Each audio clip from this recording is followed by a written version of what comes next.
انفرادی اخلاقیات میں بھی عدل اور اعتدال کوئی آسان بات نہیں ہے. وہاں بھی ایک پل صراط جسے ہم کہتے ہیں، ایک روایتی پل صراط موجود ہے. ذرا ادھر ہوں گے تو ایک افراط اور ذرا ادھر ہو گئے تو ایک تفریط ہے.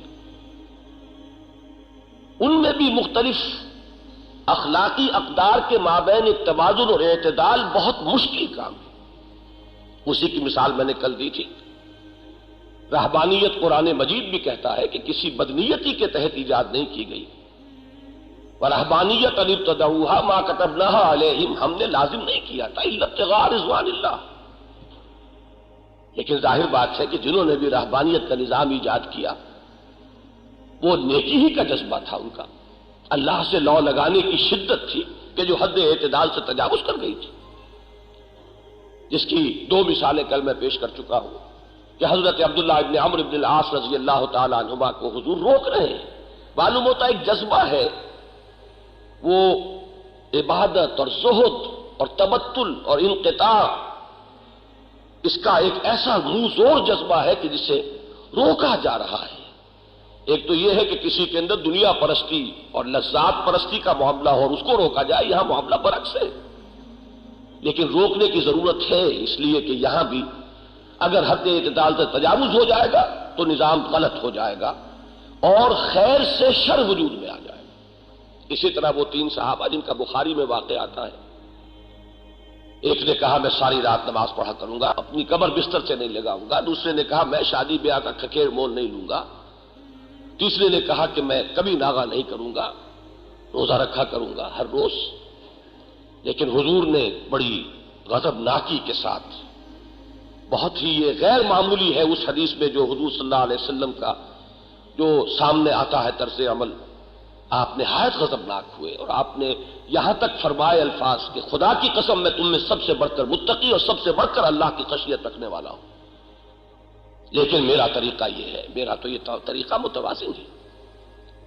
اس کی ایک مثال میں اور بھی دوں گا.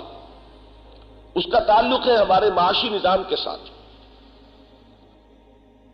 کہ جس طریقے سے دو اخلاقی قدریں ہیں، ایک ہے عفو، ایک ہے قصاص.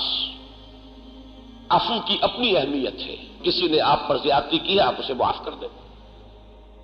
انفرادی ترفع، روحانی ترقی اس میں ہے، بشرطے کہ آپ قصاص یا انتقام لینے پر قادر ہو. باقی اگر آپ میں طاقت ہی نہیں ہے تب تو قہر درویش بر جانے درویش اگر ہو رہا ہے تو اس میں کوئی روحانی ترفع کا معاملہ نہیں ہے، وہ تو ایک مجبوری کی کیفیت ہے. لیکن اگر قصاص اور انتقام لینے پر آپ قادر ہو اور پھر نہ لیں تو اس سے جو ترفع ہوگا، روحانی ترقی ہوگی، آپ کا انفرادی ارتقاء ہوگا، وہ نہایت قیمتی ہے. وَإِن تَعْفُوا وَتَصْفَحُوا وَتَغْفِرُوا فَإِنَّ اللَّهَ غَفُورٌ رَحِيمٌ. اگر تم معاف کر دیا کرو اور اگر تم چشم پوشی سے کام لیا کرو، اگر تم ڈھیل دیا کرو، اگر تم بخش دیا کرو تو اللہ بھی تو غفور الرحیم ہے. اس قدر زوردار تشویق اور ترغیب ہے عفو کی. لیکن دوسری طرف وَلَكُمْ فِي الْقِصَاصِ حَيَاةٌ يَا أُولِي الْأَلْبَابِ، اے ہوش مندو قصاص میں زندگی ہے. اگر قصاص کو آپ نے خارج کر دیا اپنے نظام سے تو معاشرہ بگڑ جائے گا، شریروں کی حوصلہ افزائی ہوگی. اس نے آج آپ پر زیادتی کی تھی، چونکہ کوئی پکڑ نہیں ہوئی، کَلَّا إِنَّ الْإِنسَانَ لَيَطْغَىٰ أَن رَّآهُ اسْتَغْنَىٰ، پکڑ نہیں ہوئی، کوئی سزا نہیں ملی، اس کا اور حوصلہ بڑھے گا، وہ کسی اور پر بھی زیادتی کرے گا. آج اس نے آپ کے ایک تھپڑ رسید کیا تھا، کل کسی اور کے لگائے گا. لیکن یہ کہ اگر اسے اس کا بدلہ مل جائے تو اس کے ہوش ٹھکانے آ جائیں گے اور معاشرے کے اندر اصلاح کی شکل پیدا ہو.